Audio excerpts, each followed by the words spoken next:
2-3 நாளாக இந்த டெல்டா ரீஜனில் பேடியோட ஸ்டோரேஜ், பேடியோட உற்பத்தி, அந்த விவசாயம்லாம் பார்த்து பேசிகிட்டு இருந்தேன். ஸ்பெசிஃபிக்காக இங்கே நாகப்பட்டினம் வரும்போது இங்கே ஸ்டோரேஜ் ஃபெசிலிட்டிஸ் எப்படி இருக்குது, நம்மளோட அந்த நிறைய ஏரியாவில் ஒரு 2-3 மில்லை பார்த்தோம். அண்ட் இப்போ இந்த பனங்குடி இந்த தாலுகா குடோனில் கூட ரைஸோட மூவ்மெண்ட் எப்படி இருக்குது, எந்த அளவு ஸ்டாக் இருக்குன்னு பார்க்க தான் வந்திருக்கோம். இந்த ஸ்டாக்கை பொறுத்த வரைக்கும் எல்லா இடங்களும் மூவ்மெண்ட் பண்ணிகிட்டு இருக்கோம், போயிட்டு இருக்கு. இருந்தாலும் மக்களோட குறைகள் வந்து மூவ்மெண்ட் பண்ணலை, நிறைய ஸ்டாக் இருக்குன்னு சொல்லிடுறாங்க. அதை விஷயமாக செக் பண்ணுறதுக்காகவும் தேவைப்பட்டால் எக்ஸ்டெண்டாக ஒரு ஸ்டோரேஜ் ஏரியா மார்க் பண்ணுறதுக்காக ஆட்சியோட வந்திருக்கோம். ஆட்சியர் இருக்காங்க, எங்கள் எஸ்ஆர்எம் இருக்காங்க, கூட வந்திருக்கோம், பார்த்துட்டு இருக்கோம். அதான் சார். இப்போ ஏற்கனவே லோடுமேன் வந்து 40 ரூபா வாங்குறாங்க பிரச்சனை வந்து திமுக ஆட்சி வந்தப்போ 10 ரூபா பணம் கொடுத்தாங்க லோடுமேன். அது வந்து 3 ரூபா தான் வாங்கியிருந்தாங்க. இப்போ அந்த பணத்தை குறைக்கிறதுக்காக அரசு சார்பாக ஏதாவது லோடுமேனுக்கு ஏதாவது கூடுதலாக பணம் ஒதுக்கி அந்த விவசாயிகள்கிட்ட வசூல் பண்றதை தடுக்க முடியுமா? உங்க கேள்வியிலே பதில் இருக்கு. திமுக ஆட்சியில முன்னாடி ஆட்சியில பண்ணியிருக்காங்க. இந்த ஆட்சியை பொறுத்து எல்லா இடங்களையுமே டிரான்ஸ்பரண்டாகவும் ஓப்பன் மைண்டாக எல்லாரும் ஒர்க் பண்ணுறாங்க. எல்லா மக்களும் மட்டுமல்ல, எல்லா ஊழியர்களும் எல்லா விதமான நிர்வாகமும் வெளிப்படைத்தன்மையாக ஒர்க் பண்ணுறாங்க.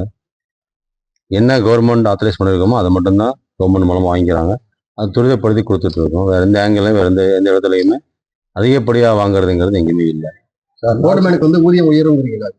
என்ன ஊதியம் நிர்ணயிச்சிருக்கோமோ இது வரைக்கும் கவர்மெண்ட்ல வந்து 3 ரூபா தான் கொடுத்தாங்க ஏற்கனவே கொடுத்தாங்க. இப்ப என்ன கொடுத்தாங்கன்னு சொல்லல.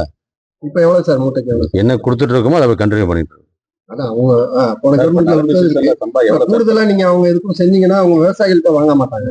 ஏன்னா அவங்க லோடுமேனுக்கு வந்து கம்மியா தான் காசு, சம்பளம் கிடையாது. நான் இப்போ லோடுமேன் தான் பேசியிருக்கேன். இதுல லோடுமேன் இருக்காங்க. இங்க எல்லா பக்கமும் லோடுமேன் பார்த்து பேசிட்டு இருக்கேன்.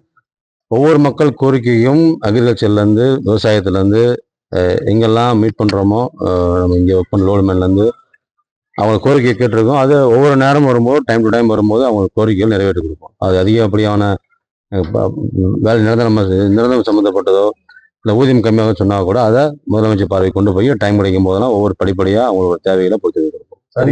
நெல் மூட்டைகள் நனைஞ்சு வீணா போகும் டிபிசில. இப்ப நீங்க ஏதாவது அந்த மாதிரி வீணா போகாம இருக்கிறதுக்கு ஏதாவது புதிய திட்டங்களை செயல்படுத்துறது? அதான் வீணா போகும். போன காலங்களில் இப்போ வீணா போகாத அளவுக்கு உண்டான எந்தெந்த குடோன்ஸில் செமி கவர்டு குடோன் போகாமல் அதெல்லாம் போட்டுட்டு இருக்கோம். எங்கெல்லாம் குடோன் மூவ் பண்ண முடியுமோ அதை மூவ்மெண்ட் பண்ணிட்டு இருக்கோம். இனிமேல் இந்த விஷயம் தார்பாலின் போட்டுதான் மூடி வச்சிருக்காங்க. குறிப்பா அந்த கோவில் பத்து வேற வந்து மெயின்டெனன்ஸ் இல்லைன்ற ஒரு புகாரம் இருக்கு சொல்லியிருக்காங்க. கோவில் 19 நிகழ்ச்சி நாங்கள் போகிறோம். நானும் கடைசி எல்லாம் போகிறோம். போய் பார்த்துட்டு என்ன மெயின்டெனன்ஸ் தேவைப்படுதோ அதை உடனடியாக துரிதமாக பண்ணுறது ஏற்பாடு.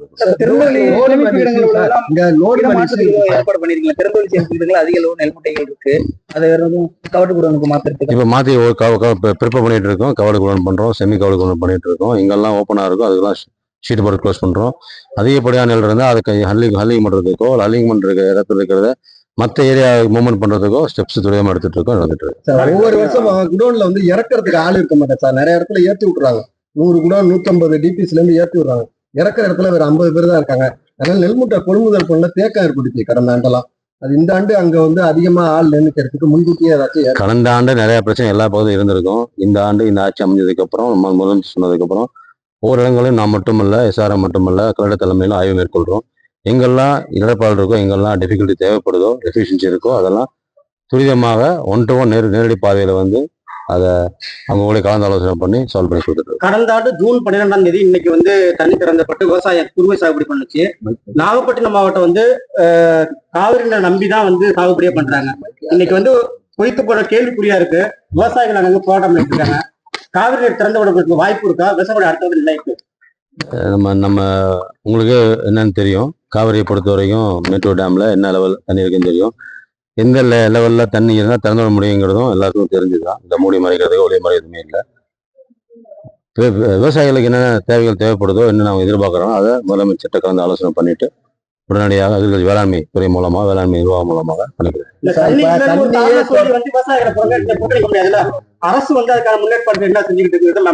நாங்க யாரையும் புறக்கணிக்கல. இந்த அரசாங்கம், இந்த அரசியல் அமைப்புங்கிறது நம்ம முதலமைச்சர் தலைமையில அரசியல், இந்த தமிழக வெற்றி கழகத்தோட தமிழ் அரசாங்கம் பொறுத்த வரைக்கும் மக்களுடன் டிராவல் பண்றோம். இது எல்லா தரப்பு மக்களுமே, ஆண்களாகட்டும், பெண்களாகட்டும், குழந்தைகளாகட்டும், விவசாயிகளாகட்டும், எல்லா தரப்பு மக்களும் ஒருங்கிணைந்தான் இருக்கும். இந்த ஆட்சியில் யாரையும் புறக்கணிக்கவில்லை, புறக்கணிக்க மாட்டோம். அவங்க கூட இருந்து என்ன தேவைகளோ படிப்படியாக கேட்டு நிவாரணமும் துரிதமாகவும் செஞ்சு கொடுத்தோம். அதுதான் சொல்ல வந்தேன். அதான் பிரதர் சொல்றேன். மனு கொடுத்துருக்காங்க, கோரிக்கைகளை கேட்டிருக்கோம். முதலமைச்சர் பார்வை கொண்டு சென்று என்ன துரிதமா பண்ண முடியுமோ பண்ணி கொடுக்கும். இல்ல குறுவை தொகுப்பு வழங்கப்பட்டிருக்கு, ஆனா தண்ணியே கிடக்கல, விவசாயமே நடக்கல. குறுவை தொகுப்பு வழங்கி என்ன பிரச்சனை சொல்லிட்டு விவசாயிகள் வந்து ஆவேசம் அடைஞ்சிட்டு இருக்காங்க. அந்த விவசாயி கோரிக்கை வாங்கிட்டு வாங்க, விவசாயி கேட்டுட்டு துரிதமா பண்ணி கொடுக்கும்.